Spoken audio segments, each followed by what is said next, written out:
വ്യക്തി ശുചിത്വത്തിൻ്റെ കാര്യത്തിൽ ഇതേപോലെ നമ്മൾ പാലിക്കേണ്ട നമ്മൾ SMS എന്ന് പറയില്ലേ, സോഷ്യൽ ഡിസ്റ്റൻസിങ്, മാസ്ക്, സാനിറ്റൈസിങ്. ഇതിൽ ഏറ്റവും പ്രധാനമായിട്ട് ഞാൻ മാസ്ക് ധരിക്കുന്നതിനെ പറ്റിയും വ്യക്തി ശുചിത്വത്തെ പറ്റിയും സാനിറ്റൈസറിനെ പറ്റിയും എല്ലാം സംസാരിച്ചു. ഇതേപോലെ തന്നെയാണ് നമുക്ക് ഏറ്റവും പ്രധാനമായിട്ട് നമ്മുടെ സ്നാനം, കുളി ഏറ്റവും ഇമ്പോർട്ടൻ്റ് ആയിട്ട് നമ്മൾ ചെയ്യേണ്ട ഒരു കാര്യമാണ്. ദിവസവും ഒരു നേരം മിനിമം അല്ലെങ്കിൽ 2 നേരം വൃത്തിയായി കുളിക്കുക എന്നുള്ളത്. പഴയ കാലത്ത് എവിടെയെങ്കിലും പുറത്തുനിന്ന് നമ്മൾ വീട്ടിനകത്തേക്ക് കയറുകയാണെങ്കിൽ കാല് കഴുകിയിട്ടേ അകത്ത് കയറാൻ സമ്മതിക്കുമായിരുന്നുള്ളൂ, ശരിയല്ലേ? അതേപോലെ തന്നെ സോഷ്യൽ ഗ്യാതറിങ്സ് ഉള്ള അല്ലെങ്കിൽ ആൾക്കൂട്ടമുള്ള സ്ഥലങ്ങളിൽ പോയിട്ട് വരുമ്പോൾ കുളിച്ചിട്ടേ കയറുമായിരുന്നുള്ളൂ. യാത്ര ചെയ്ത് കഴിഞ്ഞാൽ കുളിച്ചിട്ടേ കയറുമായിരുന്നുള്ളൂ. ആ ശീലങ്ങളൊക്കെ എവിടെയോ പോയി. ഇപ്പോൾ നമ്മൾ വീണ്ടും പറയുന്നത് എന്താണ്? അതെല്ലാം ചെയ്യണം എന്നാണ്. എന്തുകൊണ്ടാണ് ചെയ്യണമെന്ന് പറയുന്നത്? ചെയ്യാതിരുന്നതിൻ്റെ ദോഷഫലങ്ങളായിട്ടാണ് നമ്മൾ ഈ പറയുന്ന ഈ ജനപദധ്വംസകരങ്ങളായിട്ടുള്ള, അതായത് ഒരു സൊസൈറ്റിയെ മുഴുവൻ നശിപ്പിക്കുന്ന പാൻഡമിക് പോലെയുള്ള പല വ്യാധികളുടെയും ഒരു പ്രധാന ആകർഷണം നമ്മുടെ ഈ വ്യക്തി ശുചിത്വമില്ലായ്മയാണ്. അതുകൊണ്ട് നമ്മുടെ ഏറ്റവും പ്രധാനപ്പെട്ട ഒരു കാര്യമാണ് ഇത്തരത്തിലുള്ള വ്യക്തി ശുചിത്വ ശീലങ്ങൾ. സ്നാനം എന്ന് പറയുന്നത് പ്രത്യേകിച്ച് ശരീരം മേത്തേക്ക് ചൂടുവെള്ളവും തലയിലേക്ക് നോർമൽ ടെമ്പറേച്ചറുള്ള വെള്ളവും ഉപയോഗിക്കണം എന്നാണ് പറയുന്നത്. പഴയ കാലത്ത് മെഡിക്കേറ്റഡ് വാട്ടറാണ് നമ്മൾ ഉപയോഗിച്ചിരുന്നത്. ഈ കുട്ടി ജനിക്കുമ്പോൾ തൊട്ട് തന്നെ കുട്ടിയെ കുളിപ്പിക്കുവാൻ വേണ്ട വെള്ളം പലതരം കഷായങ്ങളാണ് നമ്മൾ ശരിക്കും പറഞ്ഞാൽ പറയണത്. ക്ഷീരീ വൃക്ഷ കഷായേണ സർവ്വഗന്ധോദകേന വാ കോഷ്ണേന തപ്തരജത തപനീയ നിമജ്ഞന എന്നൊക്കെ പറയേണ്ട. അതായത് ഈ നാൽപ്പാമരം, നമ്മൾ ഈ വേദവെള്ളം എന്നൊക്കെ പറയില്ലേ, വേദവെള്ളം എന്ന് പറയുന്നത് ശരിക്കും പറഞ്ഞാൽ ഒരു പ്രസവ ക്ലേശം അനുഭവിച്ച സ്ത്രീക്ക് ആ ആരോഗ്യം വീണ്ടെടുക്കാൻ വേണ്ടി പറയുന്നതാണെങ്കിലും ശരി, ഈ നാൽപ്പാമര വെള്ളം ഉപയോഗിച്ചിട്ട് കുഞ്ഞുങ്ങളെ കുളിപ്പിക്കാൻ പറയുന്നുണ്ട്. എന്തിനാണ്? ഈ കുട്ടിക്ക്, ജനിച്ചു വരുന്ന കുട്ടിക്ക് ഏറ്റവും പ്രധാനപ്പെട്ട ഒരു കാര്യം എന്താണ്?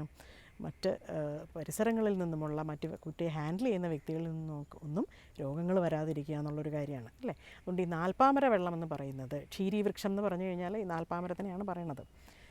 വളരെയധികം ആൻറ്റിമൈക്രോബിയലാണ്. അപ്പോൾ നമ്മൾ കുളിക്കുന്ന വെള്ളത്തിൽ ഒരല്പം ഈ പറഞ്ഞതുപോലെ നാൽപ്പാമരമായിക്കോട്ടെ, ഒരല്പം വേപ്പില, അരിവേപ്പില ചതച്ചിട്ടായിക്കോട്ടെ, ഒത്തിരി മഞ്ഞളും വേപ്പിലയും കൂടി ഇട്ടിട്ടായിക്കോട്ടെ.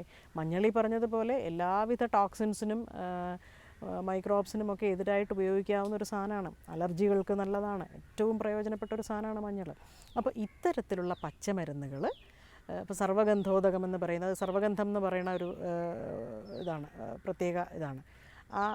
അതിൻ്റെ ഇല ഇട്ട് തിളപ്പിച്ച വെള്ളം ഉപയോഗിക്കാം. അതേപോലെ തന്നെ ഞാൻ നേരത്തെ പറഞ്ഞ രോഗാണുക്കളെ തടയുന്ന ത്രിഫല ഇട്ട് തിളപ്പിച്ച് വെള്ളം ഉപയോഗിക്കാം. അങ്ങനെ കുളിക്കുന്ന വെള്ളം ഒരല്പം മെഡിക്കേറ്റഡ് ആയിക്കഴിഞ്ഞാൽ, നമ്മൾ ഈ ഡെറ്റോൾ ഒഴിച്ച് കുളിക്കുന്നത് പോലെയോ അല്ലെങ്കിൽ ഈ പറഞ്ഞ പോലെ ഒരല്പം പൊട്ടാസ്യം പെർമാംഗനേറ്റ് ഇട്ട് നമ്മൾ മുറിവോ അല്ലെങ്കിൽ അങ്ങനെ വരുമ്പോൾ സെപ്റ്റിക് ആവാതിരിക്കാൻ വേണ്ടിയിട്ട് നമ്മൾ ശ്രദ്ധിക്കില്ലേ, അതേപോലെ തന്നെ പുറത്തുനിന്ന് വന്നു കഴിഞ്ഞാൽ ഇത്തരത്തിലുള്ള ഏതെങ്കിലും ഒരു മെഡിക്കേറ്റഡ് ആൻറ്റി മൈക്രോബിയൽ പ്രോപ്പർട്ടി ഉള്ള വെള്ളം കൊണ്ട് ശരീരശുദ്ധി വരുത്തി കഴിഞ്ഞാൽ വളരെയധികം പ്രയോജനം തരുന്നൊരു കാര്യമാണ്. ഇപ്പോൾ ഈ സോപ്പ് നമ്മൾ ഉപയോഗിക്കുന്നത് പറയുന്നു വളരെ നല്ലതാണ്. ഈ പറഞ്ഞതുപോലെ കോവിഡിനെ അല്ലെങ്കിൽ അതിൻ്റെ ആ ഒരു പ്രോട്ടീൻ ലെയറിനെ നശിപ്പിച്ച് കളയാൻ വേണ്ടിയിട്ട് വളരെയധികം അതിൻ്റെ ലിപ്പിഡ് ലെയറിനെ നശിപ്പിക്കാൻ വേണ്ടിയിട്ട് വളരെയധികം പ്രയോജനപ്രദമാണ് എന്ന് നമ്മൾ പറയുന്നു. അതേപോലെ തന്നെ പലതരത്തിലുള്ള ബാക്ടീരിയകളെയും നശിപ്പിക്കാൻ ഇത് വളരെ പ്രയോജനമാണിത്. ആയുർവേദത്തിൽ വ്യാധിക്ഷമത്വം അല്ലെങ്കിൽ ഈ രോഗപ്രതിരോധ ശേഷി വർദ്ധിപ്പിക്കുന്ന ഒരുപാട് കാര്യങ്ങൾ പറയുന്നുണ്ട്. ജനിക്കുമ്പോൾ തുടങ്ങി ഈ ശരിക്കും പറഞ്ഞാൽ ഈ കാതു കുത്തുന്ന രീതി വരെ പറയുന്നത് എന്തിനാണെന്നറിയാമോ? ഈ പറഞ്ഞതുപോലെ ഏറ്റവും ആദ്യം ചില പ്രത്യേകതരം മെറ്റലുകൾ കൊണ്ടാണ് നമ്മൾ ഈ കാതു കുത്താൻ പറയുന്നത്.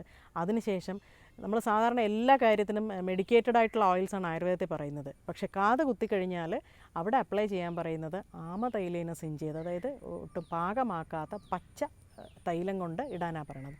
എന്തിനാണെന്ന് വെച്ചിട്ട് ഒരു ഇൻഫ്ലമേറ്ററി റെസ്പോൺസ് അവിടെ ക്രിയേറ്റ് ചെയ്യാൻ വേണ്ടിയിട്ടും അതിൽ നിന്നും ഒരു ആർജിതമായ വ്യാധിക്ഷമത്വം ഉണ്ടാക്കാനും വേണ്ടിയിട്ടാണ് ഈ കാത് കുത്തിയ ശേഷം ആമതൈലം പറയണത്. അപ്പോൾ അതുപോലെയുള്ള ചെറിയ ചെറിയ വ്യാധിക്ഷമത്വ വർധന ഉപാധികൾ ജനിച്ച് വളരെ കഴിയുന്നതിന് മുമ്പ് തന്നെ, ഞാൻ നേരത്തെ പറഞ്ഞ മണിധാരണം, ഓരോ ആൻറ്റിമൈക്രോബിയലായിട്ടുള്ള വസ്തുക്കൾ ശരീരത്തിൽ ധരിക്കുക എന്നതുപോലെ തന്നെ ഇന്നേറ്റായിട്ടുള്ള ശാരീരികമായിട്ടുള്ള ആ ഒരു വ്യാധിക്ഷമത വർദ്ധിപ്പിക്കുന്ന ഭാഗങ്ങളായിട്ട് ഒരുപാട് കാര്യങ്ങൾ പറയുന്നുണ്ട്. ഇതിൽ ലേഹനം എന്ന ഒരു സങ്കല്പമുണ്ട്. ലേഹനം എന്നാൽ നക്കി തിന്നുന്നത് എന്നർത്ഥം. ജനിച്ച് ആദ്യം തന്നെ കുട്ടിക്ക് നമ്മൾ തേനും വയമ്പും കൊടുക്കുക പറയും ഇല്ലേ?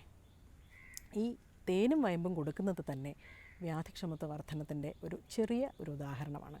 ഈ അലർജി ഉണ്ടാക്കുന്ന പോളൻസിനൊക്കെ എതിരായിട്ട് ഒരു ആർജിത പ്രതിരോധം വളർത്താൻ വേണ്ടിയിട്ട് ഈ ജനിക്കുമ്പോൾ തന്നെ തേൻ കൊടുക്കുന്നത് വളരെ സഹായകമാണ്.